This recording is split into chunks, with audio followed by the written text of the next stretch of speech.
السلام عليكم، ازيكم حبايبي؟ عاملين ايه؟ رب تكونوا بخير. وحشتوني جدا جدا، بحبكم جدا جدا. النهارده قراءتنا مع برج العذراء للفتره من 20 ل 31 12 2025.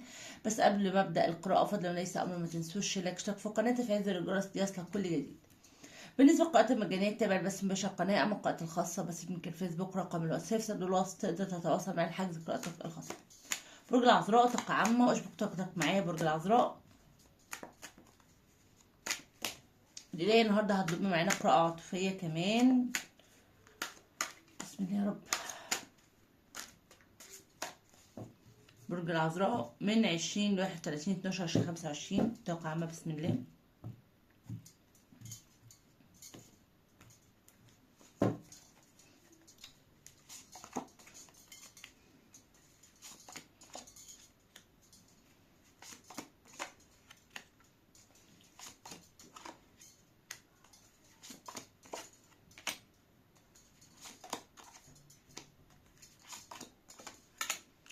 برج العذراء، اول حاجه هنا معايا طاقتك العامه الحاليه اللي هي 7 اوف بنتكل. الطاقه دي بتتكلم عن ان انت الفتره ديت كانك في مشاكل في حياتك مثلا، بتحاول ان انت تتجاوزها، ما تعقدش الدنيا حواليك. بتقول ممكن فتره وهتعدي، لازم ان انا اتجاوز، لازم ان انا اكمل. الفتره دي ربما مش عارفه ليه شايفاك كانك زرعت في ارض غلط. فاهم؟ يعني حطيت زرعك واديت تعبك ومجهودك، ولكن في مكان مش صح او مع ناس مش صح. تمام. فهنا برج العذراء انا بشوفك زي ما قلت لك، يمكن في مشاكل انت شايف نفسك هتتجاوزها مع الوقت، وفي نفس الوقت في طاقة من الندم جواك اتجاه علاقات او اشخاص او حاجات انت قدمتها في وقت غلط او مع اشخاص غلط. تمام. ومكنتش منتظر ابدا ان ده يكون نتيجة فعلك. يعني انت كنت فاكر ان اللي انت عملته ده هتحصده كويس، لكن حصادك ما كانش زي ما انت عايز. الطاقة اللي انت داخل عليها 10 اوف بنتكل في عوض. الطاقة هنا فيها عوض، في دعم، في اشخاص هتساعدك، في اشخاص هتدعمك، في ربنا هيعوض قلبك، ربنا هيعوضك عن اللي انت عملته. في ناس هتعرف قيمتك وهترجع وهتندم على كل حاجة عملتها معاك، لان التين اوف بنتكل هنا جاية من بعد السيفن اوف بنتكل، من بعد ضياع امالك في الاشخاص او الظروف ديت. فتبدأ التين اوف بنتكل بالعوض بقى، ان الناس اللي اذوك ممكن يرجعوا تاني يردوا لك حقك. اللي انت زعلان منهم عوضك عند ربنا سبحانه وتعالى، ربنا يعوضك. بعد ما كنت لوحدك يبداوا يلتفوا حواليك مره تانية. فهنا التين اوف بنتكل انت داخل على طاقه حلوه جدا الفتره اللي جايه من بعد فتره تعب.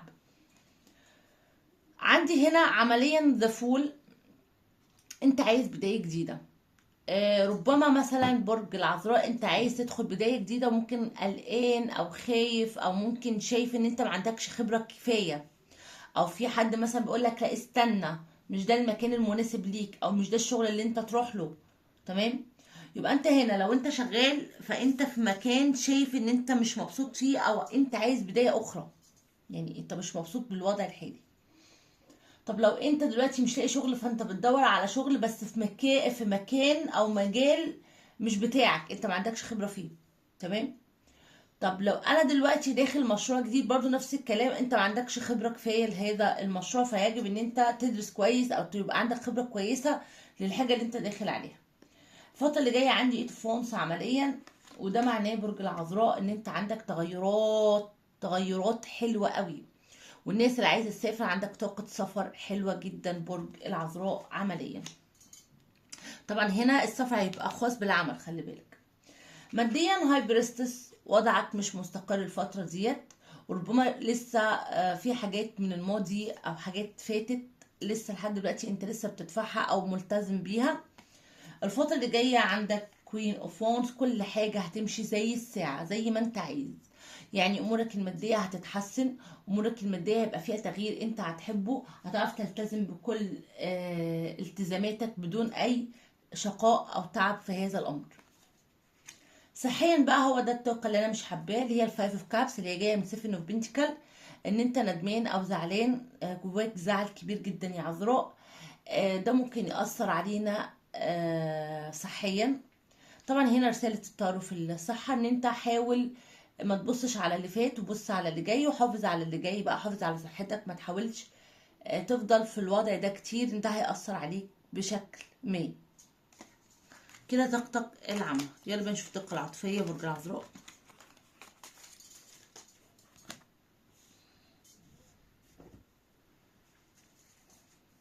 برج العذراء عاطفيا للفترة من 20 ل 31/12/2025.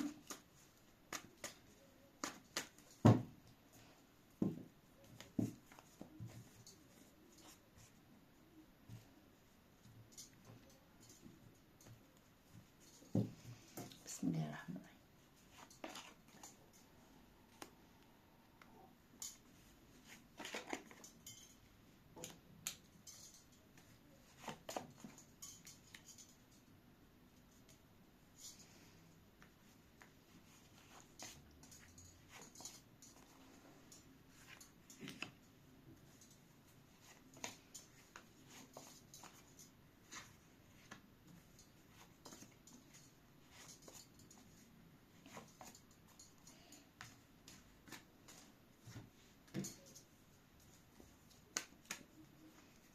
حاسة ان انتوا مش شايفين المصير.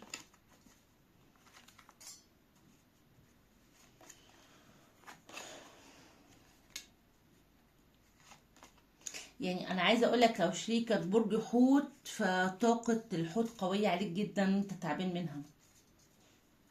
يلا بقى نكمل. برج العذراء اول حاجه هنا طاقه العلاقه النايت اوف بنتيكل. الطاقه دي بتتكلم عن ان ايه، عن ان انت مستني من الشخص دوت خطوه طال انتظارها والشخص ده مش بيقدمها. تمام. انا عايزه اظبط بس زاويه الكاميرا. مثلا تحمل مسؤوليه، انت عايزه يتحمل مسؤوليه شيء هو مش بيتحمله. مثلا انت منتظر منه خطوه ياخدها اتجاهك بقاله فتره كبيره، الشخص دوت مش بيقدمها، مش بيقدم عليها، بيوعد بيها بس ما بيوفيش. طيب، فطاقه العلاقه في شيء انت مستنيه الشخص ده مش بيقدمه. تمام. وعوده كلها كاذبه او وعود مجرد كلام، افعال مفيش. تمام. في طاقتك انت كينج اوف وونز. انت عارف لما حد يقولك ما تسمعش كلامه، الشخص ده مش كويس. انت في ناس او في دلائل او علامات قالت لك السكة دي غلط او الشخص ده مش صح. انت ما سمعتش الكلام وضيرت ظهرك لكل الكلام، ضيرت ظهرك لكل حاجة، وتمسكت بالعلاقة ولا زلت متمسك بالعلاقة رغم تحملك المسؤولية كاملة اتجاه العلاقة واتجاه هذا الشخص. انت متحمل كل حاجة. تمام. رغم ذلك هو بقى ايه بقى، هنا طور، هو بيتغير عليك فجأة. هو عارف اللي هو انا متمسك بيك وضيرت ظهري كل شيء علشانك، ولقيت منك انك ضحيت بيا وما قدرتش اللي انا عملته وما قدرتش ثقتي فيك وضحيت بيا وسبتني ومشيت. ده اللي عمله. هو هد كل حاجة ومشى وسابك وما قدرش اي حاجة انت عملتها في لحظة. في لحظة. في لحظة الشخص ده عمل فيك كده. لما انت تبقى ماسك قوي وبتراهن عليه وفجأة الشخص ده رهانك يبقى على الارض والناس تضحك عليك، هو عمل فيك كده. في طاقتك انت ديفل. انت حبيته. انت حبيته قوي. حبيته لدرجة كبيرة جدا. لدرجة ان الشخص ده كان مسيطر عليك في كل حاجة في حياتك، في شغلك، في بيتك، في حياتك، في نفسك، في كل حاجة. حتى ممكن كان هذا شخص بيستغلك ممكن ماديا او جسديا، ولكن هناك كان في استغلال او حتى عاطفيا. كان في استغلال من الانواع اللي احنا قلناهم دلوقتي. هنا انت بتحاول تسيطر على نفسك، بتحاول على قد ما تقدر تخرج من دايرة تعلقك السام بهذا الشخص يا عذراء. ربما هنا ثري بنتكل بتشتغل على نفسك بزيادة، بتحاول تشوف الدنيا بنظرة مختلفة، عايز تصلح أخطاء أو أغلاط انت عملتها في حياتك مع هذا الشخص. يعني ازاي بقى؟ يعني ممكن تكون انت برج العذراء اخطأت كتير مع هذا الشخص، وده اللي خلاه يعني يسيطر عليك بالشكل السام ده، فانت عايز تنهي هذه الاخطاء او هذه الاساليب او المعامله. وممكن تكون اوريدي يا برج العذراء خرجت من علاقة اصلا كانت سامة في حياتك، ودلوقتي انت بتحاول تتعلم ان انت ما تكررش اخطائك دي تاني. تمام. فهنا في تحمل للمسؤولية، ان انا مش عايز اغلط تاني، انا مش عايز حد يتحكم فيا بشكل سام، انا مش عايز حد يسيطر على حياتي. فهنا انت يا عذراء بتحاول تعمل ده. تمام. في الناحية التانية بقى برج العذراء، بتحاول تسيطر على نفسك، بتحاول تنهي التعلق دوت، بتحاول تتحرر رغم ان انت تمسكت بيه وهو رماك. دلوقتي بقى انت ايه، لا انا عايز بقى افك هذا التعلق، ولازم اخد بعضي وامشي من العلاقة اللي اذياني دي. طيب، في طاقة الشخص دوت هو هنجت مان. اولا زي ما قلت لك هو دي طاقة الحوت اولا، فلو هو برج الحوت يعني حاجة صعبة قوي. الشخص دوت بيلقي عليك المسؤولية في كل حاجة، انت الغلطان، انت اللي عملت، انت اللي خليت، انت اللي سويت، رمي كل حاجة عليك. انت اللي خليتني اعمل معاك كده، انت السبب في ان انا اعمل كده، فاهم؟ كل حاجة بيعمل معاك كده. طيب، ولو هو الحوت بقى يبقى بشدة بقى، يعني اللي هي الطاقة تبقى قوية جدا. طيب الشخص دوت متعلق بيك وعايزك، بس مش بيعمل حاجة علشانك. آه، زي ما انت شايف كده هو متكتف، بس لو احنا بصينا كده هتبقى شايفه اكتر. هو واقف ما بيتحركش عشانك في اي حاجة. وممكن كمان يعني في حاجات الشخص دوت تسببت في انه يعمل معاك كده. يعني هو ممكن بيعمل معاك كده يا برج العذراء بسبب حاجات تانية في حياته بيديها أولوية عنك. ماشي. فتلاقي الشخص دوت شايف ان هو كده بيضحي بنفسه ويضحي بمشاعره ويضحي بالعلاقة، ولا انه يجي على حد او يظلم حد او يوجع حد. فاهم؟ فهنا هو بيدي أولوية لحاجات تانية على علاقته بيك، ومضحي بيك. في الناحية التانية يا عذراء، انا بشوف الشخص ده من الناس اللي هي دايما عندها حذر او قلق. يعني الشخص دوت ربما تعرض لامور صعبة خلته فاقد الثقة في الناس اللي حواليه. انا مش هقدر اخد خطوة. ليه بقى؟ لانه ممكن اتخان، اتغدر بيه، اتوجع في يوم من الايام. فده دايما عنده اهبة الاستعداد، ده ممكن حد يغدر بيا، حد ممكن يأذيني، حد ممكن يوجعني. طيب، وممكن هو مضحي بالعلاقة عشان الافكار دي المسيطرة دي. بيبص عليك من بعيد وبيراقبك وعايزك، بس بيعمل حاجة عشانك لا. هو شايف ان كده صح، وان انا ابعد كويس بالنسبة لي، وان انا مش عايز بقى اظلم غيري او اظلم نفسي في العلاقة دي. بس هي العقل الباطن من هذا الشخص اتجاهك، وده سبب تغييره المفاجئ. يعني ممكن يكون وعدك واوكي وتمام، وفجأة حس لا ده انا ممكن يحصل لي حاجة، انا ممكن اتأذي، انا ممكن اتوجع، انا هكررها تاني، انا اعيد نفس الكرة تاني، لا انا امشي. طب برج العذراء هنا التين اوف سورت، الشخص دوت تعبان جدا ومحتاج لك قوي، بيفكر فيك كتير جدا، ومن جواه شايف انه اتأخر كتير في انه ياخد خطوة تجاهك. بس عارف اللي هو انا من جوايا بحبك وعايزك ونفسي اخد خطوة تجاهك، وعارف ان انا اتأخرت في اتخاذها. وفي نفس الوقت انا تعبان جدا ومحتاج لك تساعدني وتدعمني عشان اقدر اصلا اخد الخطوة دي. فده دليل انه شخص مريض نفسي جدا، ومحتاج حد يدعمه او يسنده، يزقه لقدام، هو مش قادر لوحده. طب خطواته اتجاهك بص، هو انا شايفه عودة، يعني فور فونس عودة. هيحاول يرجع العلاقة ويستعيدها ويبنيها مرة تانية. والتوف بنتكال هي طاقة بتتكلم عن ان الشخص دوت هيعود ويطلب منك عودة. توف بنتكال إعادة توازن لبعض الأمور، وممكن إن هو يختار بينك وبين حاجة، أو يخيرك ما بين حاجة وحاجة عشان العلاقة دي تتبني. يبقى هنا يبقى في تضحية بشيء علشان العلاقة دي ترجع تاني أو يعيد تصحيحها مرة تانية. فهنا ممكن هنا اللي هو اللي هيضحي أكتر. يعني ممكن هنا يضحي بأفكاره، يجي على نفسه، يضحي بالأشخاص اللي بتحاول تمنعه عنك، يديلك انت الأولوية على أمور خاصة بيه، أو أمور كان هو اللي مديها أولوية عليك. خلاص. وهنا زي ما قلت لك الفور اوف وانس هيطلب يعود مرة تانية. في مصير علاقة برج العذراء أنا بشوف عودة، زي ما قلت لك مواجهة بينك وبين الشخص دوت، مواجهة وكلام، شروط، تنازل. تمام. بص، الفترة اللي جاية يعني المستقبل القريب لهذه العلاقة كالآتي: هو هيطلب عودة، والعلاقة هتبقى يعني هترجع بناء على شروط، يعني احنا هنرجع مع بعض بس في شروط معينة في العلاقة دي، يا هنعملها يا مش هنعملها. تمام. الواضح ان في تنازل، يعني في شخص هيتنازل عن شيء علشان شيء. تمام. يعني العلاقة دي هتتبني بناء على شروط ولا تنازلات الفترة اللي جاية، بس خلال فترة الشروط والتنازل دي هيبقى في جمود. يعني العلاقة مش هتتحرك، يعني مثلا احنا هنرجع وهنتكلم وانا عايز كده وانت عايزة كده، وبعدين هنختفي عن بعض وناخد فترة بقى كده نشوف احنا هنعمل ايه. يبقى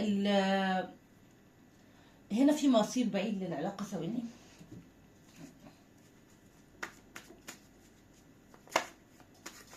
شوف مصير البعيد بقى. تنو بنتكل، تنو هترجعوا، انتوا هترجعوا لبعض من بعد فترة جمود، يعني شروط جمود عودة. يلا رسائل.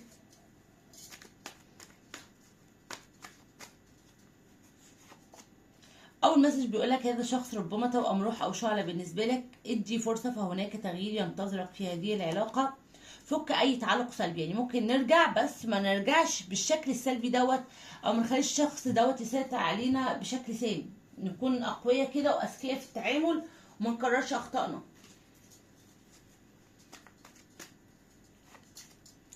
في شخص سيء بيخرج من حياتك، عندك امان، استقرار، حمايه الفتره اللي جايه. طبعا ده زواج لو انت مش متجوز، استقرار لعلاقه مرسمه ممكن، عوده للمنفصلين ممكن برضه.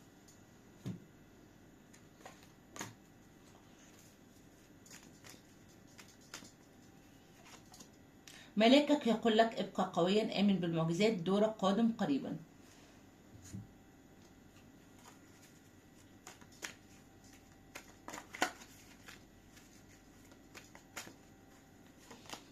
الإجابة الذي يدور في ذهنك هي نعم.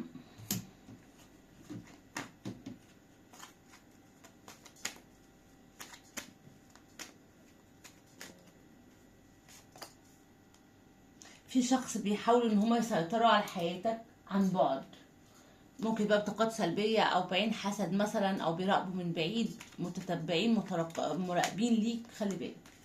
يلا بينا دورنا بسؤال اجابتي نعم او لا. حط سؤال في نشوف الاجابه ايه. بسم الله يا رب.